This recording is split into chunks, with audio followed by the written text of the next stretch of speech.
ഇന്ന് നമ്മുടെ സംസ്ഥാനത്ത് 35,636 പേർക്കാണ് രോഗബാധയുണ്ടായത്. ആകെ പരിശോധന നടത്തിയത് 1,46,474 ആണ്. കോവിഡ് ബാധിച്ച് 48 പേർ ഇന്ന് മരണമടഞ്ഞിട്ടുണ്ട്. സംസ്ഥാനത്ത് ചികിത്സയിലുള്ളവർ 3,23,828 ആണ്. ഹായ് ഫ്രണ്ട്സ്, ഡെയിലി അപ്ഡേറ്റിലേക്ക് എല്ലാവർക്കും സ്വാഗതം. നാളെ മെയ് 2-ാം തീയതി ഞായറാഴ്ച ദിവസമാണ്, വോട്ടെണ്ണൽ ദിവസമാണ്. ഒരു സുപ്രധാന ദിവസമാണ്. നമ്മെ അടുത്ത 5 വർഷം ആര് നയിക്കണമെന്ന് നാളെ തീരുമാനമാകുന്നതാണ്.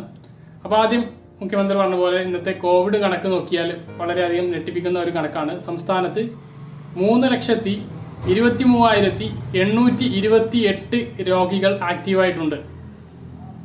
അത് വലിയൊരു കണക്കാണ്. സംസ്ഥാനത്ത് വലിയ ആശുപത്രികളിൽ പോലും ബെഡുകൾ നിറയുന്ന ഒരു അവസ്ഥയിലേക്കാണ് വരുന്നത്. വളരെ ഗൗരവമായി എടുക്കേണ്ട ഒരു സാഹചര്യമാണ് നിലവിലുള്ളത്.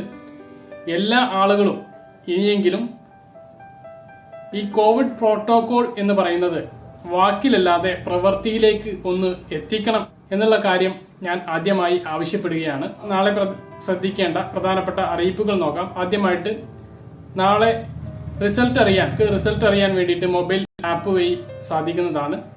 ഒന്ന് PRD ലൈവ് എന്ന് പറയുന്ന സർക്കാരിന്റെ തന്നെ ഒരു ആപ്ലിക്കേഷനാണ്.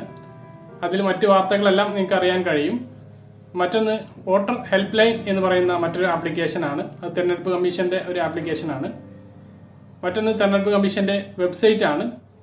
ആ ഒരു സൈറ്റിലൂടെയും നിങ്ങൾക്ക് റിസൾട്ട് അറിയാവുന്നതാണ്. ഒരു കാരണവശാലും നാളെ ആരെയും പുറത്തിറങ്ങാൻ അനുവദിക്കില്ല. പുറത്തിറങ്ങുന്നവർ അകത്താവും എന്നുള്ള കാര്യത്തിൽ യാതൊരു സംശയവുമില്ല. അപ്പോൾ നമ്മെ ആര് ഭരിക്കണമെന്ന് നാളെ തീരുമാനമാകുകയാണ്. സാധാരണഗതിയിൽ നിന്ന് വോട്ടെണ്ണൽ റിസൾട്ട് വരാൻ കുറച്ച് വൈകും എന്നാണ് ഇപ്പോൾ അറിയാൻ കഴിഞ്ഞിട്ടുള്ള വിവരം. അതിന്റെ ഒരു കാരണം കോവിഡ് പ്രോട്ടോകോൾ പാലിക്കുന്നത് കൊണ്ടാണ് എന്നാണ് അറിയാൻ കഴിഞ്ഞിട്ടുള്ളത്. ഇരുചക്ര വാഹനങ്ങളിൽ സഞ്ചരിക്കുന്നവർ ഒരാളെ മാത്രമേ അനുവദിക്കുകയുള്ളൂ. അത് ഇനി അങ്ങോട്ട് അങ്ങനെ തന്നെ ആയിരിക്കും. ഒരു അറിയിപ്പ് ഉണ്ടാകുന്നത് വരെ ഇരട്ട മാസ്ക് ധരിക്കണം. ഒന്നെങ്കിൽ 3N95 മാസ്ക് ധരിക്കണം, അല്ലെങ്കിൽ ഒരു സർജിക്കൽ മാസ്ക് ധരിച്ച് അതിന്റെ മുകളിൽ തുണി മാസ്ക് ധരിക്കണം എന്നുള്ളതാണ്. അതുപോലെ തന്നെ തിങ്കളാഴ്ച കഴിഞ്ഞ് ചൊവ്വാഴ്ച മുതൽ 9-ാം തീയതി വരെ കർശന നിയന്ത്രണങ്ങളാണ്. അവശ്യ സാധനങ്ങൾ വിൽക്കുന്ന കടകൾ മാത്രമേ തുറക്കാൻ അനുവദിക്കുകയുള്ളൂ. ഹോട്ടലുകൾ തുറക്കാമെങ്കിലും പാർസൽ സൗകര്യം, ഹോം ഡെലിവറി സൗകര്യം ലഭ്യമാകണം എന്നാണ്. പാർസൽ സൗകര്യം മാത്രം പോരാ, ഹോം ഡെലിവറി വീട്ടുകൾ കൊണ്ടുപോയി കൊടുക്കുന്ന ഒരു അവസ്ഥ ഉണ്ടാക്കണം. അങ്ങനത്തെ ഹോട്ടലുകൾ തുറന്നാൽ മതി എന്നാണ് പറഞ്ഞിട്ടുള്ളത്. മറ്റുള്ള കടകൾക്കും സ്ഥാപനങ്ങൾക്കും ഒന്നും തുറക്കാൻ കഴിയുകയില്ല.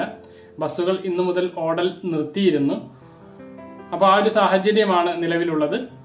അതുപോലെ തന്നെ എയർപോർട്ട്, റെയിൽവേ സ്റ്റേഷൻ യാത്രക്കാരെ കൊണ്ടുവിടാനും കൊണ്ടുവരാനും വേണ്ടിയിട്ട് യാത്ര ചെയ്യാം. അതിന് സ്വകാര്യ വാഹനങ്ങൾക്കും ടാക്സി വാഹനങ്ങൾക്കും യാത്ര ചെയ്യാവുന്നതാണ്. സംസ്ഥാനത്തെ 15-ാം നിയമസഭയിലേക്കുള്ള തിരഞ്ഞെടുപ്പ് റിസൾട്ട് നാളെ അറിയാൻ പോവുകയാണ്. നാളെ 8 മണി മുതൽ റിസൾട്ട് ഔദ്യോഗികമായിട്ട് ലഭിച്ചു തുടങ്ങും. ആദ്യം പോസ്റ്റൽ ബാലറ്റുകളാണ് എണ്ണുക.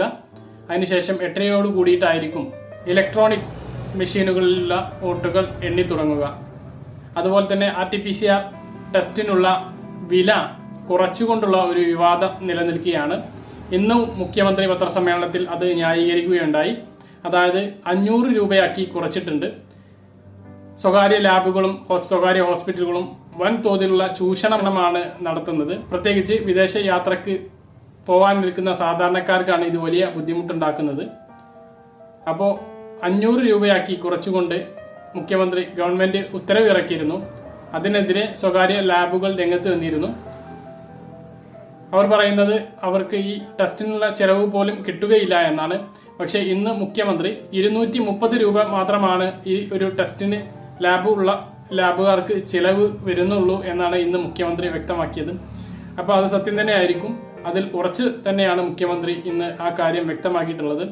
അപ്പോൾ 500 രൂപക്ക് ഇപ്പോൾ സ്വകാര്യ ലാബുകളിൽ നിന്ന് ടെസ്റ്റ് ചെയ്യാൻ കഴിയും. അതിൽ കൂടുതൽ തുക ഈടാക്കുന്നുണ്ടെങ്കിൽ ആ ഒരു ഉത്തരവിനുള്ള ലംഘനമാണ്. അതിന് നിങ്ങൾക്ക് പ്രതികരിക്കാൻ കഴിയും. മറ്റൊരു പ്രധാനപ്പെട്ട അറിയിപ്പ്, 3-ാം തീയതി മുതൽ സംസ്ഥാനത്ത് പുതിയ റേഷൻ കാർഡ് നിലവിൽ വരികയാണ്. അപ്പോൾ പുതിയ റേഷൻ കാർഡിന് അപേക്ഷിച്ചിട്ടുള്ള ആളുകൾക്ക് റേഷൻ കാർഡ് പ്രിന്റ് ചെയ്ത് എടുക്കാൻ കഴിയും. അതോടൊപ്പം തന്നെ പുതിയ റേഷൻ കാർഡ് ലഭിക്കുന്നത് ഇനി കാർഡ് രൂപത്തിലുള്ള റേഷൻ കാർഡ് ആയിരിക്കും, ബുക്ക് രൂപത്തിലുള്ളതല്ല. അപ്പോൾ നിലവിൽ അത് ലഭിക്കുക ഈ റേഷൻ കാർഡിന് അപേക്ഷിച്ചിട്ടുള്ള ആളുകൾക്കാണ്.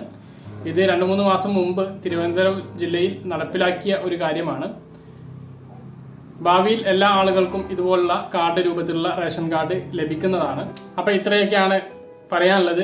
നിങ്ങൾ ആഗ്രഹിക്കുന്ന ആളുകൾ, ജനപ്രതിനിധികൾ ജയിച്ചു വരട്ടെ എന്ന് ആശംസിച്ചുകൊണ്ട് ഈ ഒരു വീഡിയോ അവസാനിക്കുന്നു.